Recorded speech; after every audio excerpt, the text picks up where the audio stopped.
what's up? My name is Gabby. Welcome back to my channel. Today we're going to be doing my 2023 stats video, and this is going to be one of my favorite videos to make. It's kind of like the end of the year in review. I get to go over all of the numbers from the whole year. So I'm going to go over my Goodreads like year in books, kind of like end of review page first, and then we're also going to be getting into my stats of like a month-to-month breakdown. We're going to be getting into all the different numbers for what genre that I was reading the most, what kinds of books, like whether I was reading more audiobooks or physical books, the ratings I was giving out, like how many 5 stars did I have this year. It should be a fun time. Stats videos are always one of my favorite videos to make at the end of the year because I am a huge numbers person and the stats are just so interesting to me. We're also going to be talking a little bit about my book club, the booktube, and just comparing these year's numbers to the previous 2 years because now that I've had my book club for 3 years, there's been some really interesting stats to come out of my book club. So first things first, we're going to jump into the Goodreads kind of like year in review page. So in the entire year of 2023, I read a total of 218 books, which is really awesome because 18 is my lucky number because my birthday's on the 18th, so like that's a really cool number to have. It's not quite as much as I read last year because last year was the first year I read over 200 books, but I think last year I was more in like the 230 range, but this year I'm at 218. I am very excited about that number. 55 of those reads were manga this year, which is actually so awesome because I had a goal for myself this year to at least read 50 manga, and I read 55 manga. I was reading a lot, especially at the very end of the year, so that's exciting that I hit my goal of 55. So then if you calculate that into the total number of books that I read this year, then I read 163 novels and then 55 manga to make for 218 books this year. Out of those books, I read a total of 66,026 pages, which is pretty awesome. I feel like that's around the normal number of pages that I read per year. I feel like I'm always within the 60,000 range. The longest book that I read this year was Black River Orchard by Chuck Wendig, coming in at 640 pages. And then the shortest book that I read this year was The Grown Up by Gillian Flynn at only 64 pages, and this one was actually a reread. I read this for the first time back when it first published in like 2017 or 2018, so this one was a reread for me at the very end of the year, and it also just happened to be the shortest thing that I read this year. The average book length that I had for the year of 2023 was 302 pages, which is pretty awesome considering all of the manga that I'm reading in the year. Like, I think it is really cool that that number is still as high as it is. Like, it's still over the 300 page count, which is pretty cool. The most popular book that I read in the year of 2023 that has been shelved by the most people on Goodreads is, no shock here, it's 1984 by George Orwell. This has been shelved by 7.5 million other people. And then the least shelved book is actually the PTSD Radio Volume 3, which has only been shelved by 636 other people. I think this is because this one is a newer release. I do think that this manga just came out in 2023, but it was really creepy, so I highly recommend you read the series. My average rating for 2023 was a 3.7 out of 5, which is very exciting. I think that's one of the higher ends of the ratings because I feel like in the past few years I've had like a 3.5, a 3.6. I have had a 3.7 in the past. I can't remember if I've ever hit a 3.8, but a 3.7 is an average rating that I am very happy with. And then the highest rated book on Goodreads that I read for this entire year is actually the final volume of Sweat and Soap, volume 11. This one has a 4.71 average on Goodreads, which, you know, it makes sense because it's the last book in a series with 11 volumes. So like, I would be surprised if this wasn't the highest rated thing that I read this year. You know, like, of course, the last book in a series is most likely going to get the highest ratings from people who love the series. But I do love Sweat and Soap, and this is a manga series that I was absolutely obsessed with this year. So if you like romance manga, I definitely recommend checking this series out. And then the first book that I read in the year of 2023 was The Hacienda. I ended up giving this one around like a 3.5 stars. And then the last book that I read in this year was actually Spy Family Volume 10, which I gave 4 stars and I really enjoyed. Spy Family is another manga series that I'm just absolutely obsessed with and would highly recommend very widely. I think it's a great time. Alright, so now that we've gone through the stats from Goodreads, I thought I would go through the stats that I track in my own journal. I actually do this all myself because I know there's a lot of like digital journals and a lot of like digital ways to track your reading these days, but there's something so satisfying to me about still writing it down in my journal. It's something that I've been doing for years now, and I still do this for years. I just take all of this information from my Goodreads and I track it into here. And so the first chart that we're going to look at is a chart that is all the months of the year, just to kind of see an average of like how many books I was reading per month and which months I was reading the most. So in January, I read 22 books. February, I read 16 books. March, I read 23 books. April, I only read 13 books. May I read 15, June I read 17, July I read 18, August I read 15, September I read 21 books, October I read 25 books, and November I read 15 books, and then December I read 18 books. Really cool to see these numbers that I was reading the most in January, March, and October this year. Also quite a bit in September. I think I'm really surprised by how much I was able to read in September considering the fact that I went to Japan for a whole week in September. It's also really cool though to see the December number being as high as it is. Like 18 books for the month of December is probably the highest read month in December that I've had in a long time, because usually in the month of December I'm so much more focused on like creating content than reading. I mean, as you can see in October, I read 25 books in October, and that's kind of around the time that I talked about how I really like fell in love with reading again, because for a while there I was starting to feel like I was falling out of love with reading like earlier in the year. So it's cool to see that in the month of October. You can clearly see that that's reflected in the numbers, like how I just got that passion back for reading in October. I think in April it makes sense that it's my lowest read reading month of the whole year, because in April, one of my favorite members of BTS, August D, he dropped his solo album and like all of his solo music at that time, and I was just so distracted, you know, like I was very distracted from reading the books because I was very into the August D things that were going on, and then I actually saw him in concert in May, so like there was a lot going on during that time and I wasn't reading as much as I typically do. Alright, and then the next chart that we're going to look at is the different kinds of books that I was reading this year. So this is comparing physical books to ebooks to audiobooks, and if you look at this chart, you will see that I have read 126 audiobooks this year. Like that is the primary way that I was consuming books that I was listening to this year. I read 88 physical books, and then I only had 4 ebooks. I am just not a big ebook person anymore, and if you're wondering, I don't actually have an e-reader. I don't have a Kindle or anything like that, so that's probably contributing to why I don't really read ebooks. If I do read ebooks, those are books that I'm just reading on my phone, and so that only happened 4 times this year. But something that I find even more interesting about these statistics is for those 126 audiobooks, most of them I wasn't entirely reliant on the audiobook. Like most of those books that I listened to, I also did have the physical copy that I was following along in, but I still counted them as audiobooks because those are books that I relied on the audiobook to help me get through the book, you know, to help me get through the slower parts. So it's really wild to me that out of the 218 books that I read this year, 126 of them were via audio. And you know what's even more interesting about breaking down this statistic is that, yeah, I had 88 books that I read physically this year,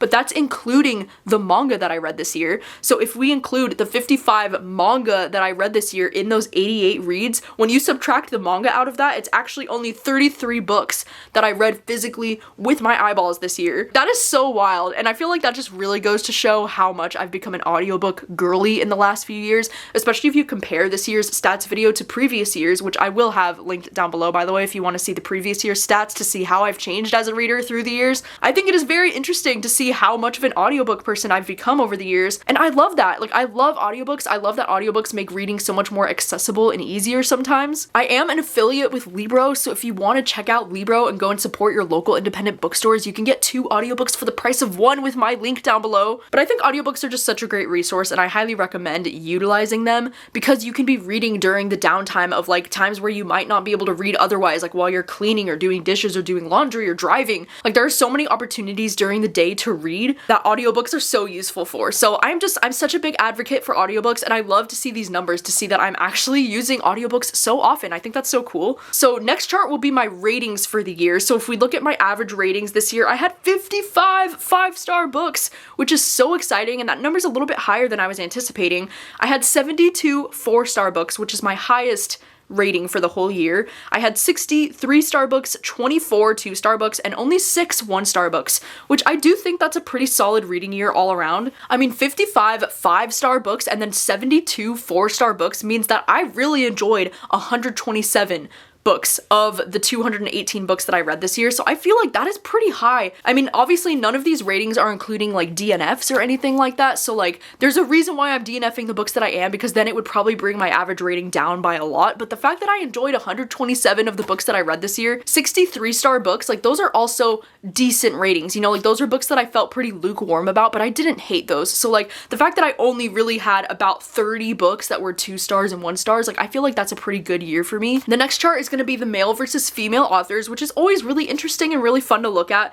So for male authors, I had 59 male authors that I read this year. I had 126 female authors, and then I had 6 authors that were either, you know, non-binary, or it was like part of a collection where they had multiple authors on it or different things like that. And so no surprises here that I was reading a lot more female authors than I was male authors. I think that's something about me that's probably never going to change. Like, I feel like I'm always going to be reading more female authors than I am male authors just because of the genres that I read. I mean, ever since I started reading horror, the male authors have definitely gone up, and I think that's something you can definitely see reflected in those numbers. But also, because I'm reading a lot of like literary fiction and a lot of romance, I just noticed that those genres tend to be dominated by females, especially thrillers too. I really do feel like the thriller genre is pretty dominated by female authors, and so because those are some of my most read genres, I think it makes sense that I'm always going to be reading more female authors than male authors. The next chart is going to be young adult compared to adult books, which again, this is no surprise here that in the year of 2023, I read 192 books that are for adults and only 26 books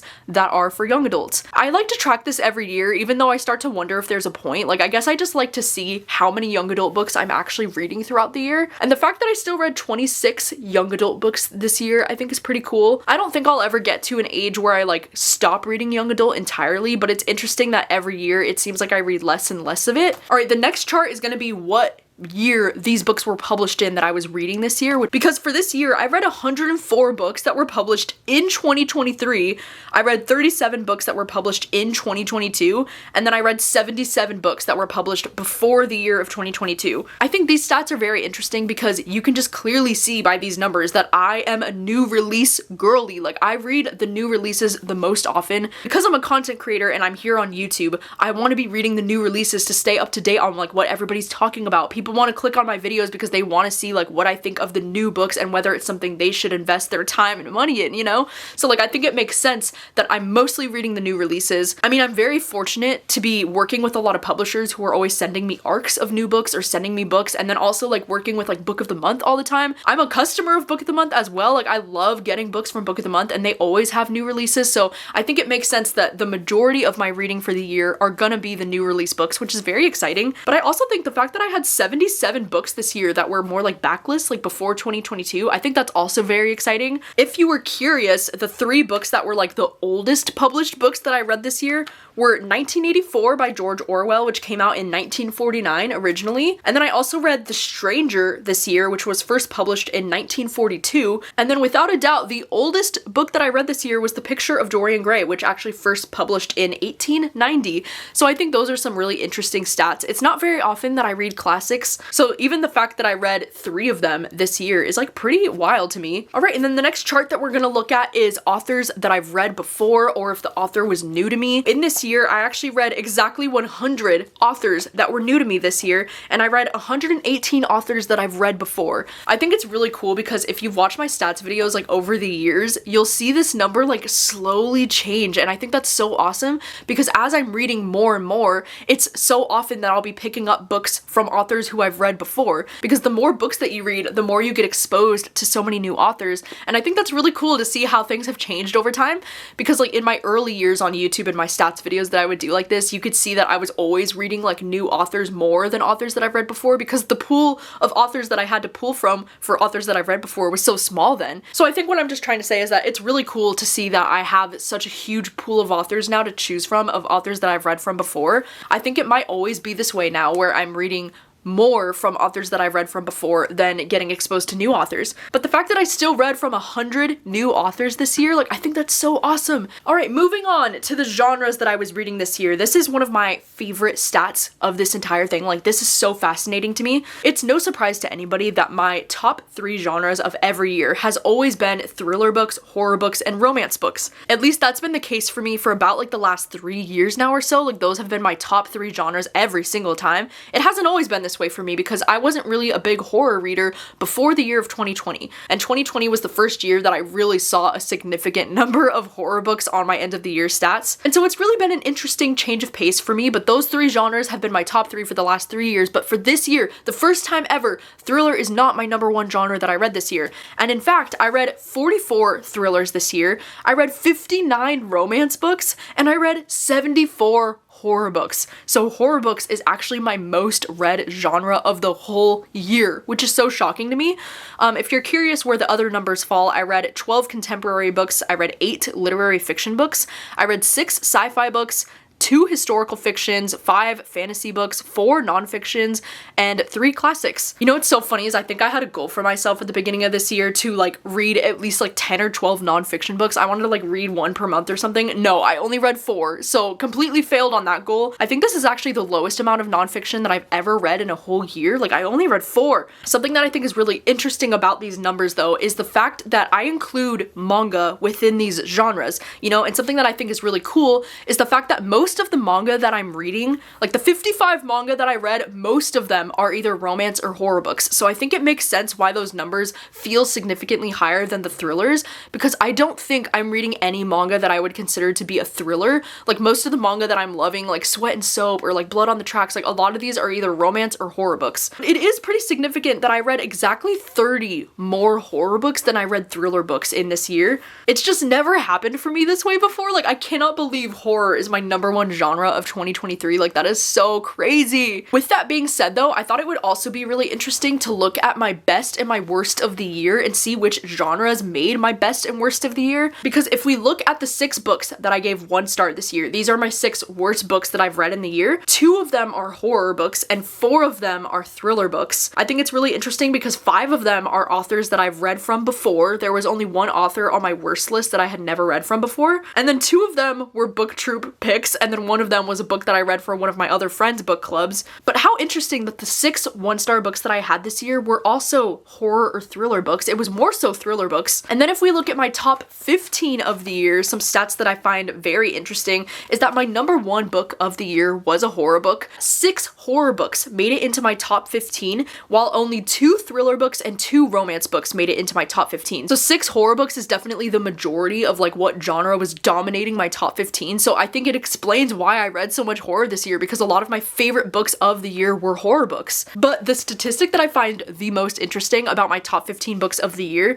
is the fact that I had 5 literary fiction or like literary kind of books on my best of the year. I only read 8 literary fiction books in the entire year of 2023, and yet 5 of them made it into my top 15. Like that is absolutely wild to me, and that clearly shows me that I should probably be prioritizing literary fiction more next year. I also think it's really interesting that 3 of the horror books that are on my top 15 are books that you could probably consider to be more like literary horror books. I'm talking about books like Mother Thing, Monstrilio, and Any Man. I would consider all 3 of those to be more like literary horror instead of just like, you know, typical horror like Nestlings or like At Home with the Horrors or like the other books that made it onto my list. So like how crazy is that? Like what a great year of horror books for me. And then some other stats that you might be intrigued by that I thought were pretty cool. I read 19 of my book of the month selections in the year, which is pretty awesome considering I'm not entirely sure how many book of the month books I even got in the year of 2023, but I also included any book of the month books that were like backlist that I've had on my shelf for a long time. So I got to 19 of those this year. I calculated the numbers and I was able to read 69 books this year specifically because of my library. These are books that I was either checking out from my library. I do read a lot of manga from my library. Like most of the manga that I'm reading actually does come from my library, or this was because I checked out an audiobook from the library and that was like the primary way I was reading something. So 69 of the books that I read this year, I was only able to read because of my library. Like I cannot emphasize enough how important it is and how awesome it is to utilize your local library. I think you would be really surprised by the amount of things you can find at your local library, especially when it comes to like new releases or audiobooks or even manga or anything that you're excited about. And you can even utilize your library for things outside of reading. Like I don't know if you've ever heard of the app Canopy, but you can literally watch movies. It's like a movie streaming service that you can just type in your library card and you can have access to a bunch of different movies. They have so many A24 movies over there. I know this is a total side tangent, but like seriously, the library is so incredible and I highly recommend using your library. It's so good for the community. It boosts everything in the community and it saves you money. Like what more could you ask for? So I'm very grateful to my library for the 69 things I was able to read from my library this year. 6 books that I reread in the year of 2023. I thought that would be a cool stat to know because, you know, last year in 2022, I had 0 rereads. It was like the first year in a long time that I didn't reread anything. So the fact that I had 6 rereads this year was pretty cool. Like it's good to know that I'm rereading stuff. And then I also thought a cool stat to know would be I read 45 books this year that had like LGBT representation, whether that was like the characters or the author or like there was an LGBT main character in the story. So like how cool is that I read 45 books this year that had some LGBT representation in them? I think that's so awesome, and like that's so important to me to be reading books like that. All right, so the next stats that we're going to be jumping into all are about my book club, the book troop, and how it's been going in comparison to the last 2 years. If you didn't know, I run a book club on this channel that's called the Book Troop, where we read either like thriller or horror stuff together. Once a month, we do a live show on this channel. I usually invite a guest on. It's very fun. Jumping into the Book Troop stats for this year that I find really interesting, ratings wise across the board, these are the ratings that I gave for the books, so like not everyone felt this way about these books, but I had 2 5 stars for the Book Troop this year. I had 3 books that I gave 4 stars.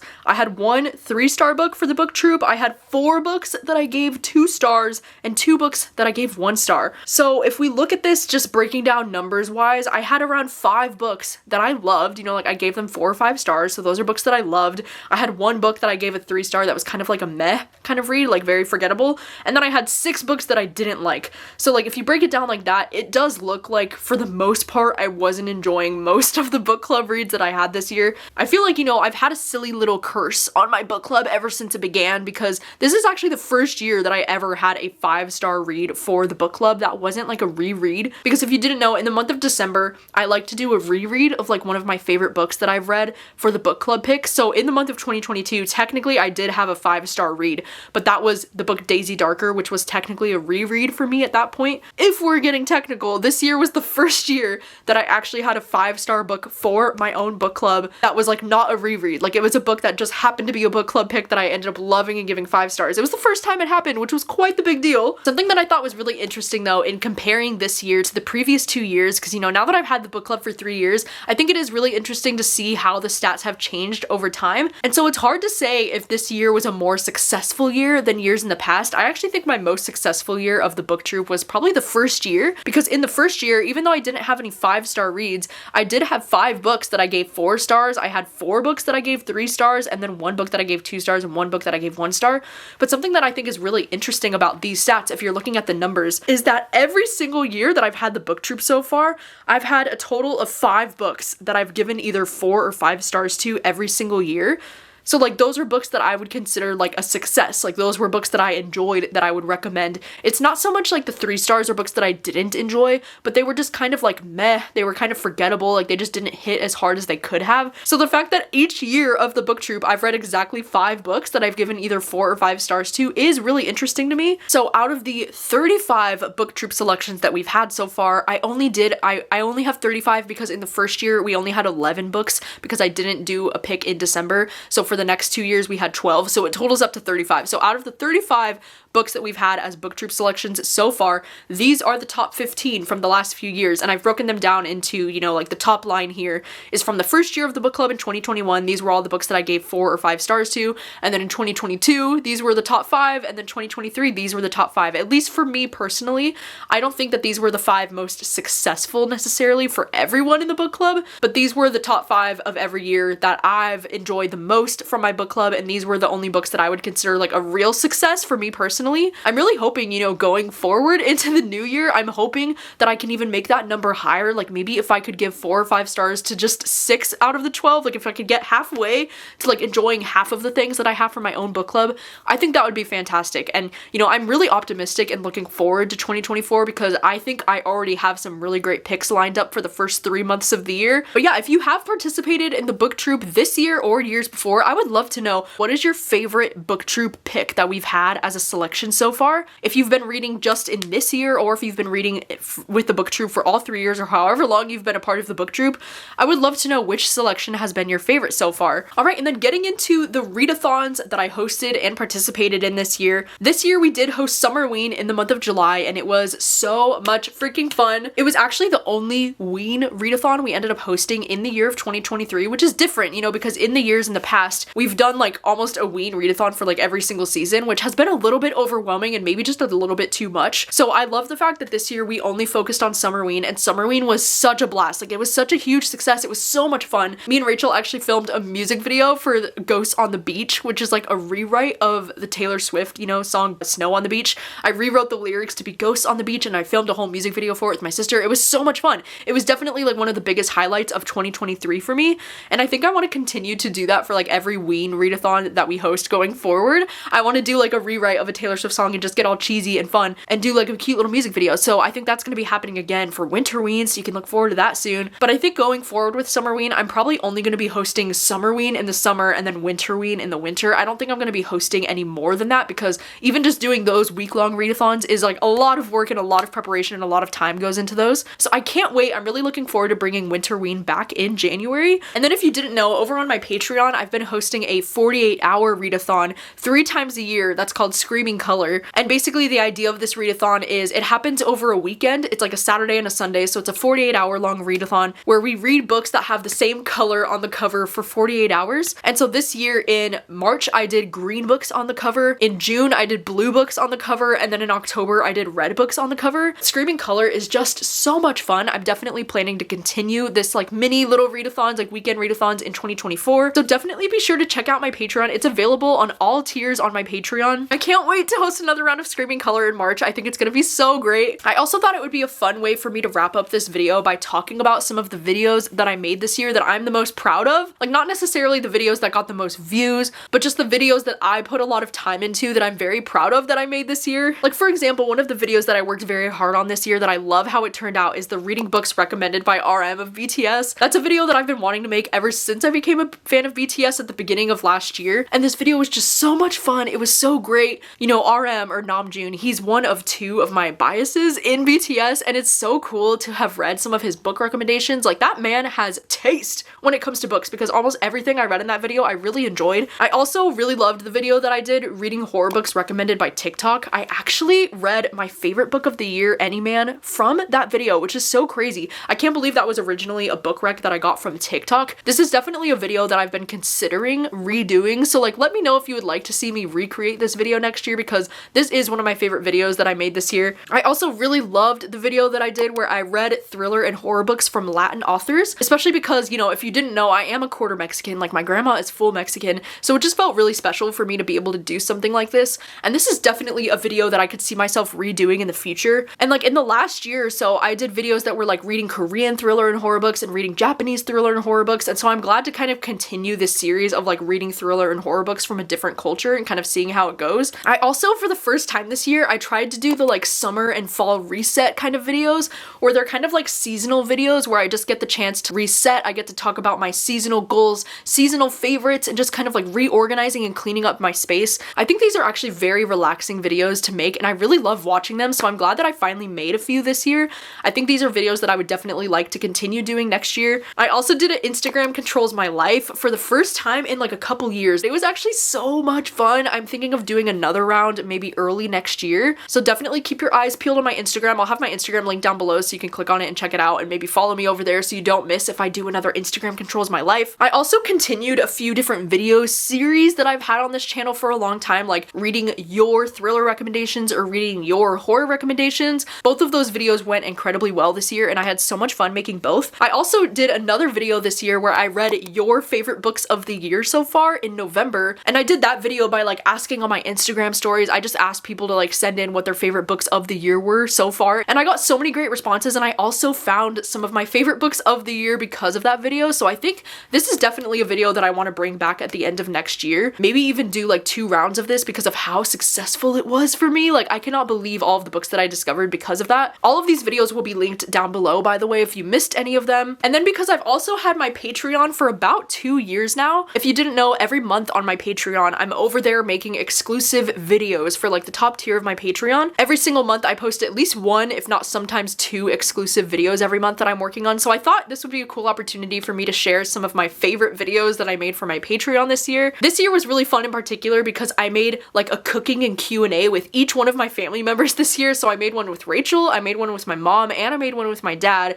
where like my Patreon got to like send in some questions for them, and then they kind of taught us in the video like how to make one of their favorite recipes. It was just so fun, and it was so cute cute to kind of get to do like a one-on-one with like my mom and my dad and my sister. I also love the video that I made with my whole family. We sat down together and we did a like most likely to, like who's most likely to in the family do this. And that was a really fun video that I made for my Patreon this year. I love when I get to include all of my family in my videos like this. It is just so much fun. Me and my sister also did entire like reaction videos for both Speak Now Taylor's version and 1989 Taylor's version. And these videos are both over an hour long where we are reacting to each song on the album and all of the new songs as well. Those are always some of my favorite videos to make because, you know, I'm a big Swiftie at heart. And then I also did a video for my Patreon that was like a book recommendation for every Vault song on 1989, and that was also a really fun video to make. And then the last video that I wanted to highlight from my Patreon that I had so much fun doing is the video where I reread One True Loves by Taylor Jenkins Reid and then I watched the movie adaptation in the same vlog. That's definitely a kind of video that I would love to recreate and like continue to do on my Patreon next year because I think there's something so fun about reading a book and then watching the adaptation in the same vlog. And I don't know if that's something I would ever like post here on YouTube, and so the fact that I can do that and post it to Patreon is really fun. So I think that's definitely something I'm going to be doing next year. But if you want to see any of these videos that I posted to my Patreon, I will have them all linked down below. And just so you know, if you do sign up on my Patreon for that top tier, you get access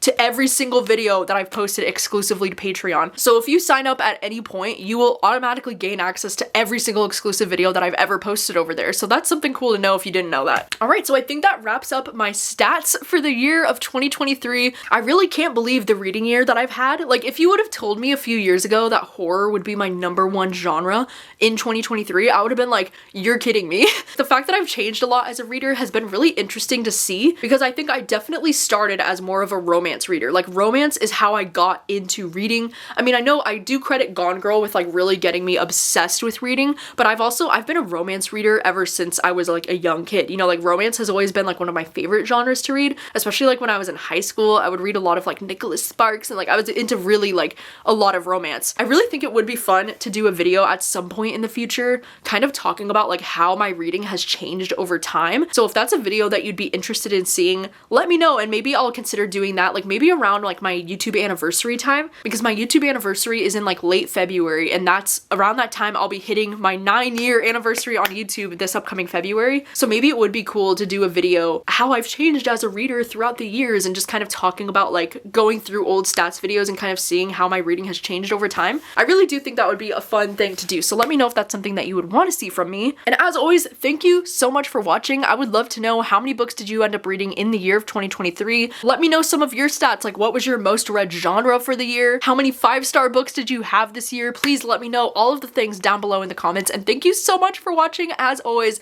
and I will see you very soon with another video. Bye.